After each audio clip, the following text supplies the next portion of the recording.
This is MRN Out Loud, brought to you by Hercules Tires. Hello again, everyone, and welcome to another edition of MRN Out Loud. I'm Woody Kane, headed to Dover to take on the Monster Mile this week. Chris Buescher is along to tell us about that, his season so far, and heading back to Texas. It's all ahead on this week's edition of MRN Out Loud. Stay with us. Citywide to countryside, whatever you drive, wherever you go, Hercules has the value, selection, and industry-leading warranty to get you there no matter where the road takes you. Go to HerculesTires.com. There you can find the nearest authorized Hercules retail location to you. Plus, you can use the tire tracker to find out which Hercules tire fits your vehicle the best.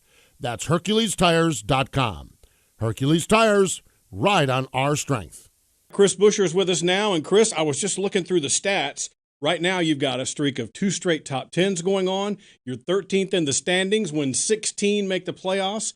What has been the difference so far this season? Because you guys seem to be trending in the right direction. Yeah, no doubt. I wish I could tell you the one difference, but honestly, it came from a lot of different departments through the entire off season and really the entire shop, really committing to their roles and to setting goals and achieving those through the offseason. And I know that's kind of the typical thing that I feel like you talk about when you come into a new season, but I felt like this one had a lot more structure to it than I've seen in the past, and I think that it showed a lot of results for us really early on. And obviously, Daytona, we both got involved in that 15-lap accident, right? But if you don't, you're one of the lucky ones. Exactly. So, I mean, it's without that, with taking that one out of play, I really feel like every track we've gone to, there's been progress. Some way more than others, and some really, really small increments, but there's been progress across the board. So, I mean, it comes down to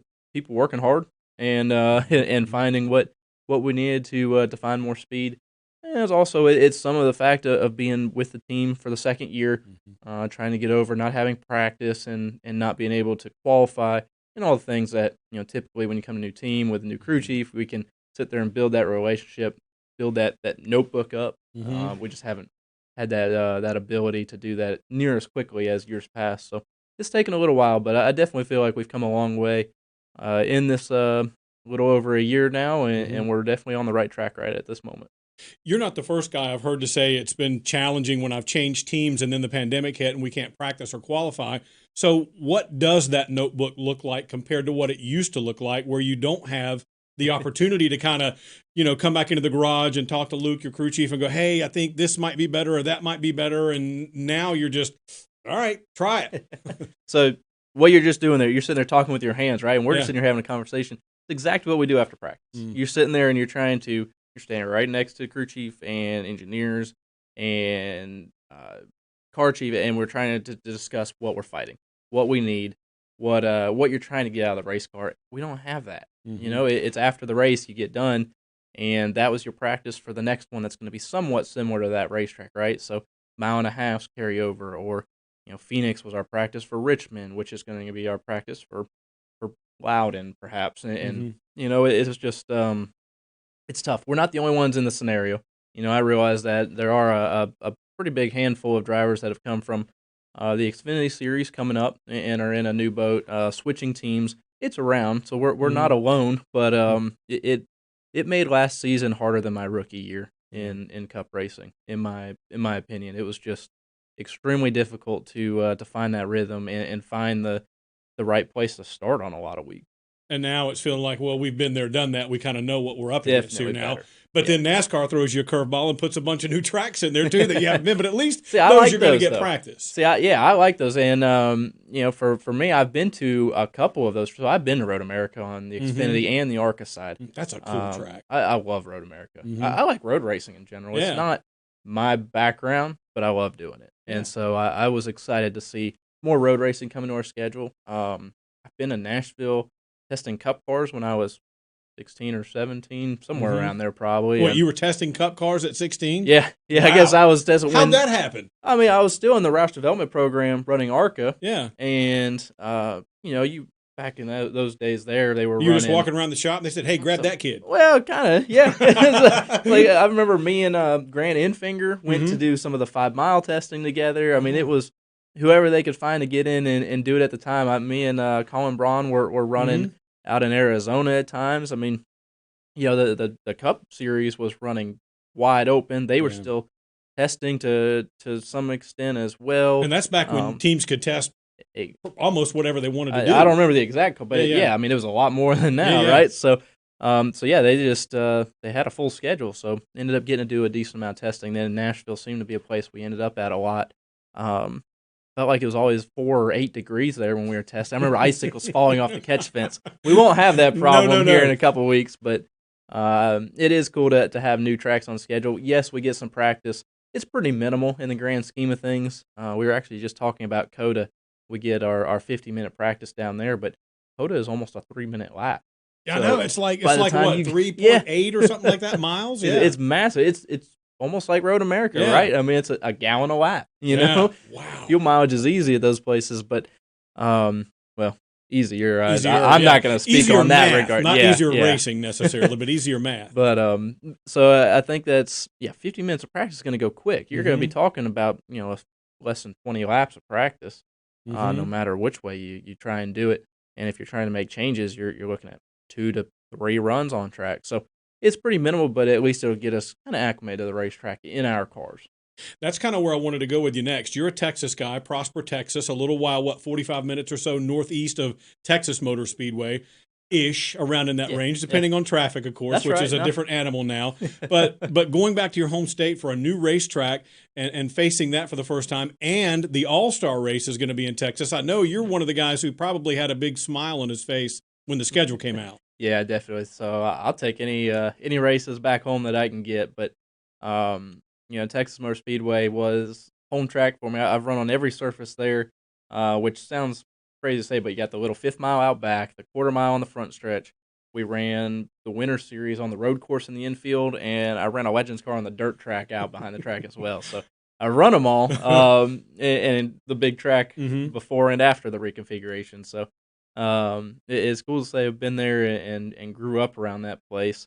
My family is actually closer to the Austin racetrack now, right outside of the Austin area. So that's actually become more of a home track, but pretty excited to go down to COTA. It's just such a nice facility. It is. It's beautiful. beautiful. It's insane how nice it is and how well they did. I'm curious to see how our cars react to it.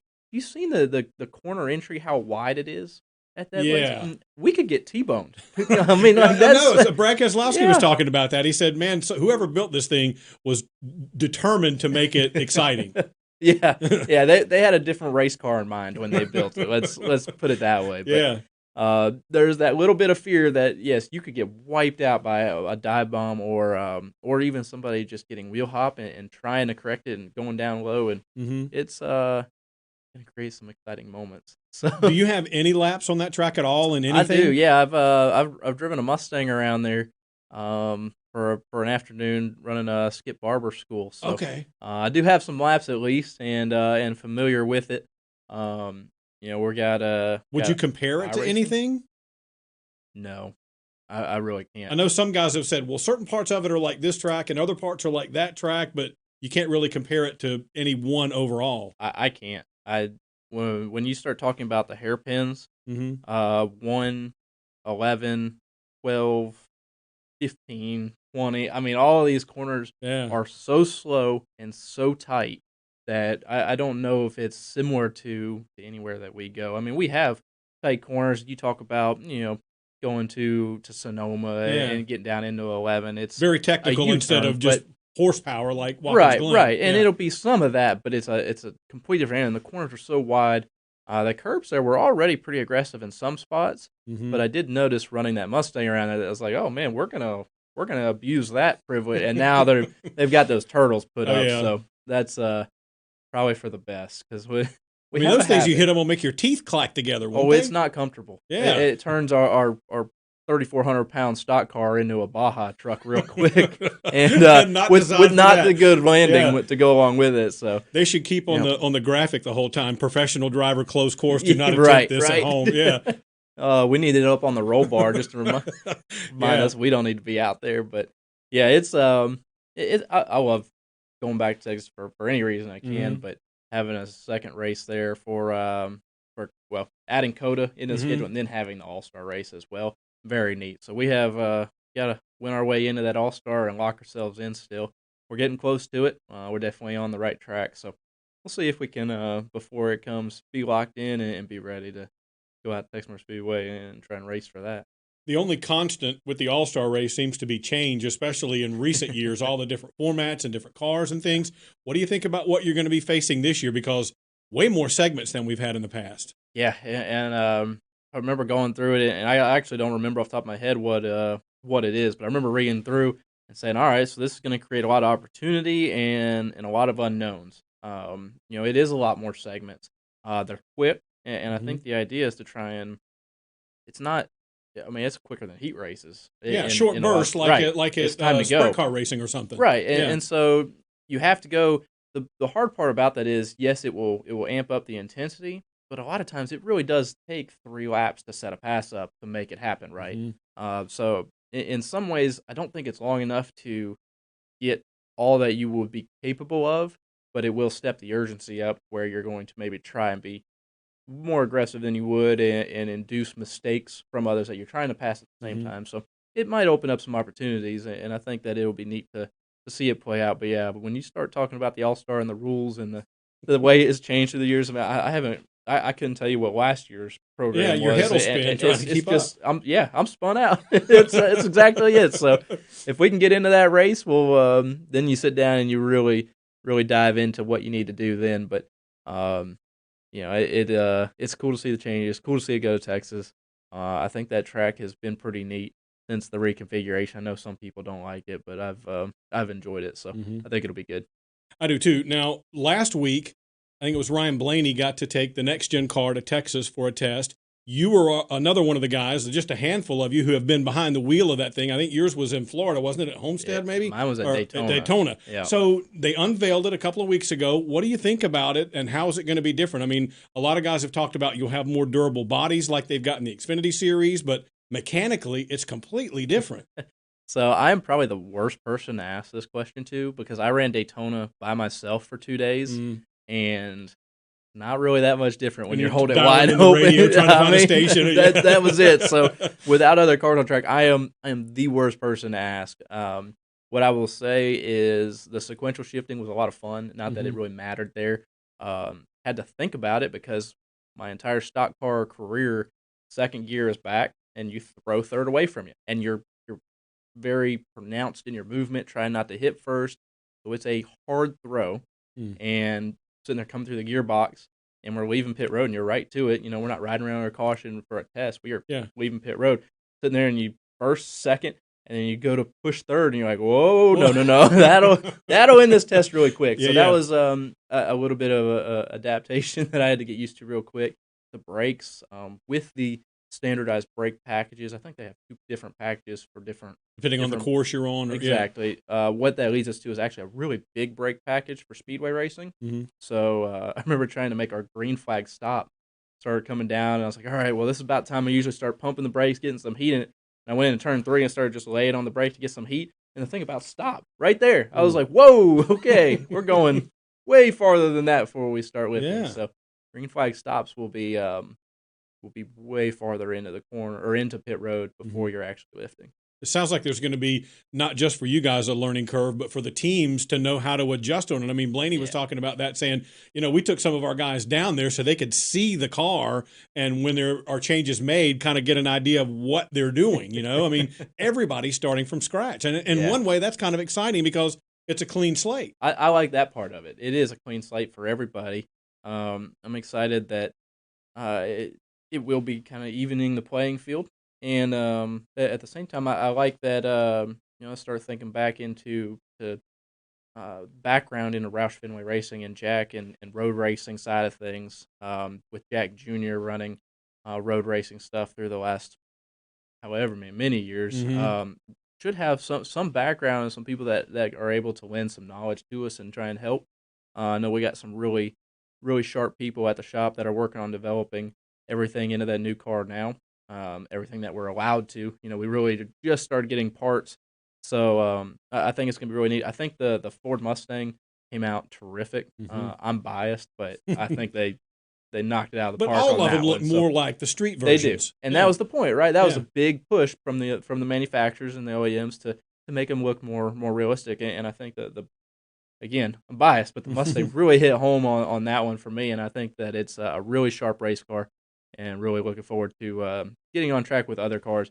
I know that since I ran the Daytona test, they have massaged on a handful of things that were really different and kind of strange to me. And the drivers that I've heard talk about it since have said that it's gotten much better and much much better feel that closer resembles what we are currently driving. I remember at the test in Charlotte, they had Kurt Busch and Martin Truex, I think, and they were saying that on the Roval, they were easy to pick up. It was faster than it was in the current version of the car. But on the big track, trying to make those turns, they said if you hit some bumps, it can get it really upset. And the way we would normally correct doesn't work so well on that car. So I remember hearing that, and I think since we actually went to Daytona, and obviously it's not in the same way because you're not sitting there driving the thing, but they were working through some of the things to try and get better feedback into the steering system, into the car, so that is better. And from what I understand, the tests that they've done since then have been much better. So that part's good. Make it raceable. You knew it was going to be a good road race car. I mean, you can look at it and just understanding the components that are going underneath it. It's going to be a good road race car. It's going to be way better for braking. It's going to handle better. It's probably not going to like the turtles as much as our cars even now do. So you probably they don't like them at all now. And they don't like them now. No, it's still hard. It still hurts your back now, but you start taking a car that's that much lower, that's pretty limited in travel, and got that big belly pan underneath it that will be very crucial to keep in good shape. We're really going to force us to stay off curbs. Now, the outside and the body shell is going to be way more durable, right? And so you're going to be able to push and shove a little bit more and hit fenders, hit the fence a little bit. Darlington will be a lot almost like easier what the in a lot of Xfinity ways. cars have now. Exactly, and we've seen it. I mean, it's shoot. They can wear each other out. How many times have you watched the Xfinity race and go, "Oh man, he's going to be that's composite body." They're good. He's back up to the front. Yeah, just keep on going. It just pops right back out. So that it has made